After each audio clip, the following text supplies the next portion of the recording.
On y va? Je vais commencer sur un mot que j'ai entendu hier matin à la radio sur France Inter, c'est surréaliste. L'expression utilisée par le journaliste, c'était une scène surréaliste. Qu'est-ce que c'est? C'était pas des bonhommes qui se baladent dans les airs, c'était pas une pluie d'arc-en-ciel, tu vois, je sais pas trop, des images surréalistes, une licorne, non, c'est juste des gens et des jeunes qui étaient sur les marches à Montmartre et qui buvaient des coups, discutaient ensemble, peut-être même qu'il y en avait qui s'embrassaient. Vous imaginez comment c'était surréaliste? Donc, par ce mot, tu vois, que j'ai entendu plusieurs fois, on installe une autre réalité. Parce que ce qui est surréaliste, c'est pas ça. C'est pas qu'il y ait des gens qui boivent des coups, qui discutent et qui s'embrassent. Ce qui est surréaliste, c'est ce qui arrive depuis un an. C'est qu'il n'y ait plus de gens qui boivent des coups, qui discutent et qui s'embrassent dans les rues. Ce qui est surréaliste, c'est que les pique-niques soient interdits. Ce qui est surréaliste, c'est que on puisse pas faire de sport après 19h et qu'on puisse rien faire après 19h. C'est qu'il y a un couvre-feu qui dure depuis des mois, pour encore des mois. On ne sait pas quand est-ce que ça va s'arrêter. Ce qui est surréaliste, c'est le tri entre l'essentiel et le non-essentiel. C'est ça. Et donc là, les médias sont en train de nous installer une nouvelle normalité qu'on ne doit pas accepter. Il y a peut-être des choses, des aménagements qu'on doit accepter de manière provisoire pour pas qu'il y ait une contagion généralisée, mais on ne doit pas accepter cette nouvelle réalité. Ce qui est surréaliste, c'est les articles du Parisien que je lis ce week-end. Le nouveau pari d'Emmanuel Macron. Le pari, c'est quoi? C'est sur comment on va vivre. Hein, c'est bien ça. Jusqu'à la dernière minute, jusqu'à la dernière seconde, nous dit-on, il y a eu du suspense. Quelle décision va prendre le président de la République? Ce qui est surréaliste, c'est qu'on attende la dernière minute, la dernière seconde pour que dans son bureau caché de l'Élysée, entouré de son conseil de défense ou bien tout seul, Emmanuel Macron va décider si le pays est reconfiné ou pas, quelles régions le sont ou pas, à quelle heure il y aura couvre-feu ou pas. Ce qui est surréaliste, c'est cette phrase prononcée par un conseiller de poids, tu vois. C'est pas un conseiller en obésité, c'est un conseiller qui pèse dans la décision d'Emmanuel Macron. Et là, cette phrase, de quel côté va retomber la pièce? Pour l'instant, c'est du 50-50. Ah non, avance un conseiller de poids. De quel côté va retomber la pièce? T'en as pas une de pièce là des fois? Moi j'en ai pas. J'ai jamais un rond sur moi, en plus j'ai ma poche elle est trouée. Je te montrerai l'état de ma poche si tu veux après, mais bon, donc j'ai pas de pièce. Attends, si, bravo, tu vois? Ça, c'est la décision d'Emmanuel Macron. De quel côté va retomber la pièce? Et c'est tout le pays, 67 millions de personnes, qui dépendent de ce côté d'où va retomber la pièce. De ce pari d'Emmanuel Macron, de ce hasard. Il joue, est-ce que mon fils va pouvoir refaire du hand ou pas? Ça se joue sur de quel côté va retomber la pièce, sur les dernières considérations d'Emmanuel Macron. Son flair, son intuition, comment il sent le pays. Est-ce que les obèses vont pouvoir retourner dans des salles de sport pour perdre du poids, se sentir mieux dans leur corps, se sentir mieux dans leur vie? Bah, ça dépend de ça. De quel côté va retomber la pièce, tu vois? Est-ce que le marchand à Amiens-Nord qu'on était allé visiter va pouvoir vendre à nouveau des luminaires? Ou bien est-ce que ça sera seulement dans les centres commerciaux? Bah, ça dépend de ça. De quel côté va retomber la pièce? Enfin, tout dépend de quel côté va retomber. C'est la vie des gens dont on parle de cette manière-là. Le surréalisme, c'est ça. C'est de lire dans des journaux de quel côté va retomber la pièce et que ça soit toutes nos existences qui en dépendent. Qu'il y ait aussi peu de démocratie depuis des mois dans la gestion de cette crise, à la fois sur les vaccins, sur le confinement, le reconfinement, le couvre-feu et ainsi de suite.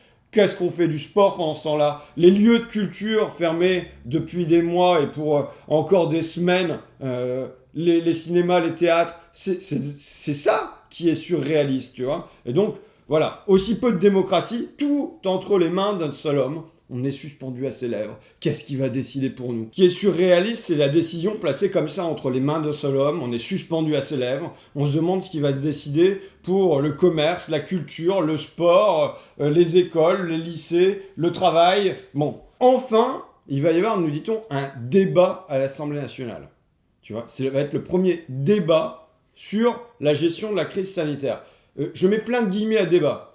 Pourquoi? Parce que nous, dès qu'on a su que il y aurait un débat avec mon équipe. On a envoyé un courrier à Richard Ferrand, le président de l'Assemblée nationale, en disant que on se félicitait enfin que cette démarche intervienne, mais qu'on souhaitait que pour qu'il y ait vraiment débat, 3 conditions doivent être réunies. La première, c'est l'information complète de l'Assemblée nationale. Le président de la République, il dit que pour prendre ces décisions, il s'appuie sur de nombreuses données. Le minimum, c'est que ces données, elles soient à la disposition large aussi des représentants. Sur aussi ce qu'il pourrait y avoir comme alternative au confinement, à la fermeture des lieux culturels, des universités et tout ça. Le deuxième point, c'est l'intégration des parties prenantes à la décision du Parlement. C'est-à-dire quoi ? C'est-à-dire que comme on le prend, par exemple sur le dossier Hercule, on entend la direction de EDF, on entend les syndicats, et bien là de la même manière, il y a des auditions des soignants, il y a des auditions des acteurs de la culture, qu'il y ait des auditions des gens du sport, enfin tu vois, qu'on ait des auditions à l'Assemblée nationale sur tout ce qui est la gestion de la crise Covid. La troisième chose, c'est un débat digne de ce nom. Ça va être quoi là le débat de demain ? Ça va être chaque groupe prend la parole 5 minutes, ça se succède.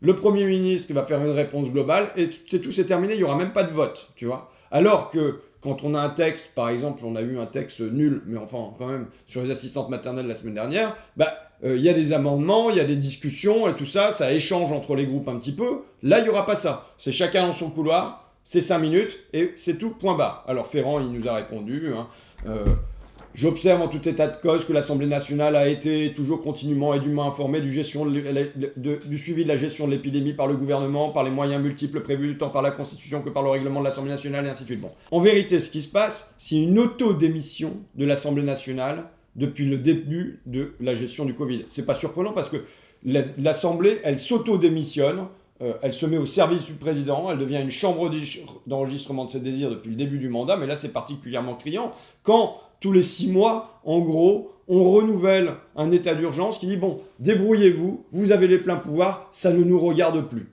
C'est une autodémission. On nous a dit « Nous sommes en guerre ». On s'est amusé, nous, à faire la comparaison avec la guerre 14-18, puisqu'il y avait les poilus, et là, c'est les poilus des blouses blanches, quoi. Qu'est-ce qui s'est passé pendant la guerre 14-18 ? Pendant 6 mois, il y a eu une dictature de l'état-major. Parce qu'on pensait que la guerre serait brève. Et donc, pendant 6 mois, on a remis les pleins pouvoirs aux généraux. L'Assemblée s'est autodémissionnée. Et au bout de 6 mois, elle a dit non, ça suffit comme ça. On va aller voir ce qui se passe au niveau de la mobilisation de l'industrie. On va aller voir qui sont les planqués. Bon, ils ont repris un peu en mode on se cache. Pourquoi ? Parce qu'il ne fallait pas livrer des informations à l'ennemi.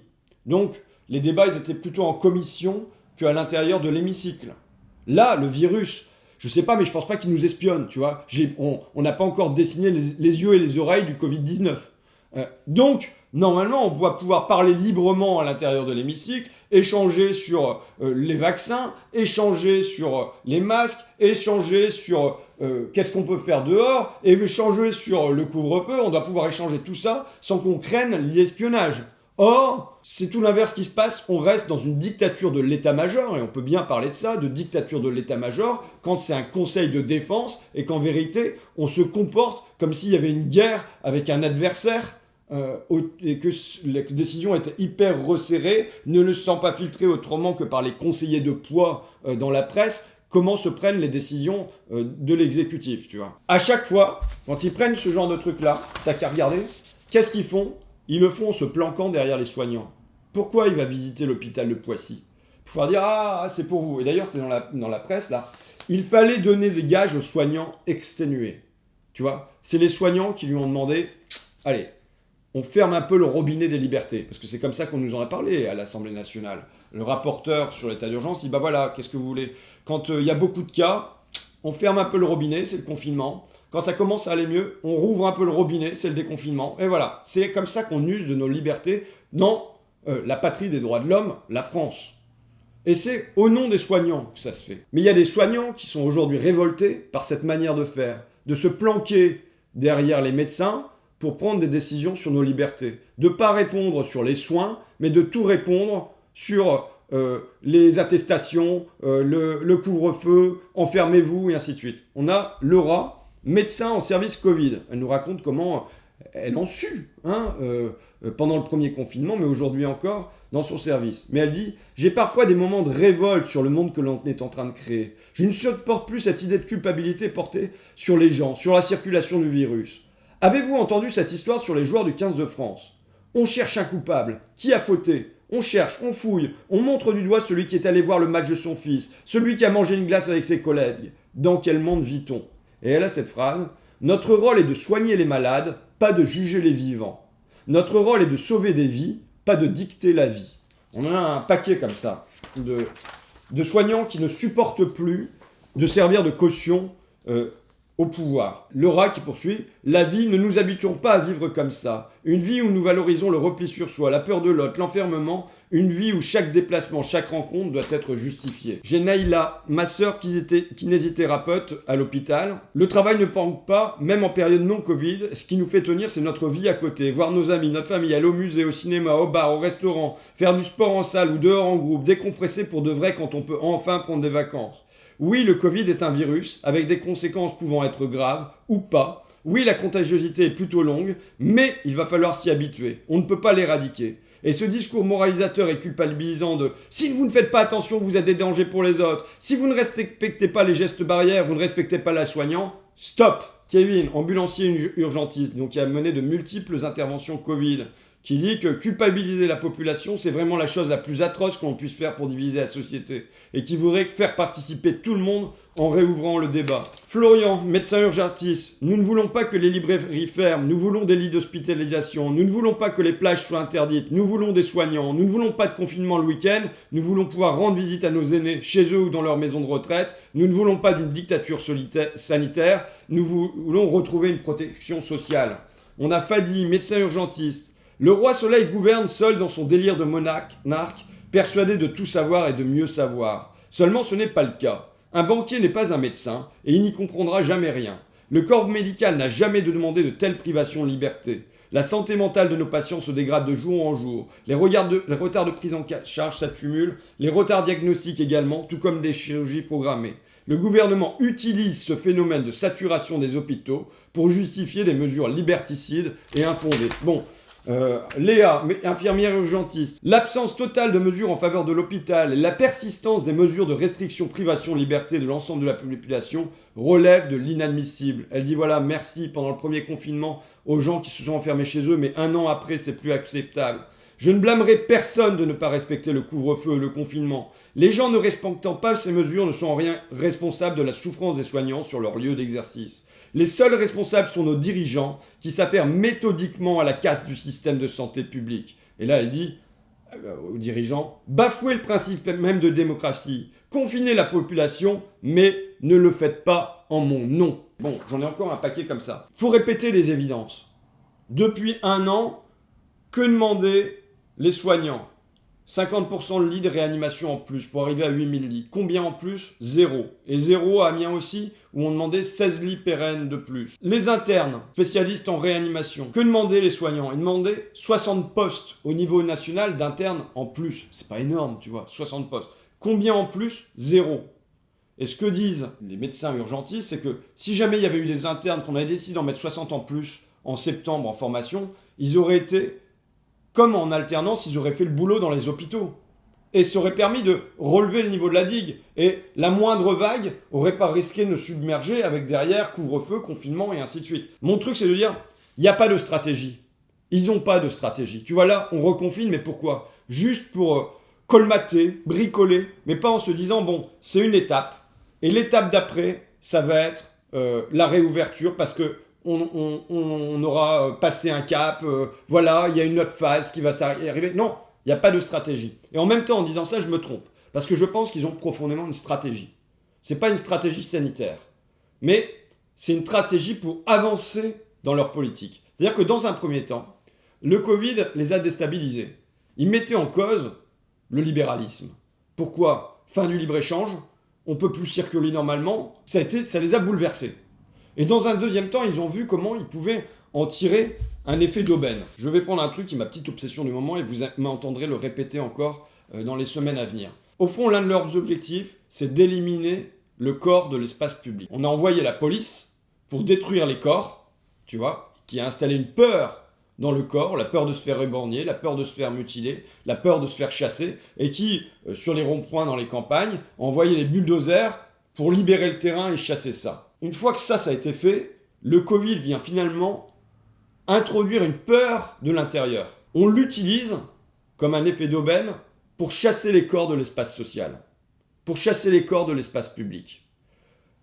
Alors qu'on sait que c'est dehors qu'on a le moins de risques d'attraper le Covid, c'est dehors qu'on nous interdit d'aller ensemble. Leur stratégie, c'est une stratégie de dissolution du corps social. Le Covid est maintenant utilisé à ses fins. Et je pense que nous, dans ce temps-là, on doit avoir l'objectif inverse, c'est de remettre nos corps dans l'espace public.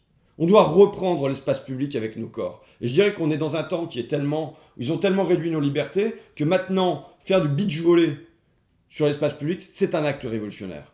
Danser ensemble dans l'espace public, c'est un acte révolutionnaire. Aller chanter ensemble dans l'espace public, c'est un acte révolutionnaire. Et je vois les gens qui ont envie de reprendre ça. Et je pense que c'est très bien. Hier, on était à Lyon avec Debout les femmes, Gilles Perret, on allait présenter notre film avec des assistantes maternelles, des auxiliaires de vie sociale, des accompagnantes d'enfants en situation de handicap. Et puis, à la fin de la projection, dans un cinéma, donc déjà qui a voulu projeter notre film alors que c'est supposément fermé, on a fait une petite marche avec la fanfare, on allait se poser dans un parc, on s'est parlé avec des Uber Eats, General Electric, ainsi de suite, et il y avait de la joie, il y avait de la bonne humeur. Ensuite, on a rejoint le TNP qui était occupé, et il y avait un mec sur des échasses, il y en avait d'autres qui jouaient de la musique, il y avait un concert, et je dirais que par les temps qui courent, ne serait-ce que faire ça, c'est révolutionnaire, avec beaucoup de guillemets, mais enfin, c'est un axe de sédition, de refus, de montrer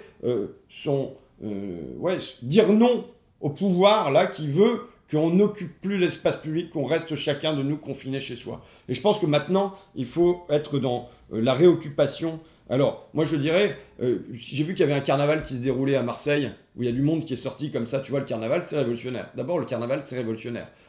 Bartine, qui était un linguiste russe, qui a écrit sur le carnaval, il montre bien comment c'est un temps de renversement de la société, ce qui est en haut devient en bas, et ainsi de suite pendant quelques jours. Mais le carnaval, il se déroule masqué normalement, je le rappelle. Ce que je veux dire, c'est que le masque, je pense, c'est un outil qui est...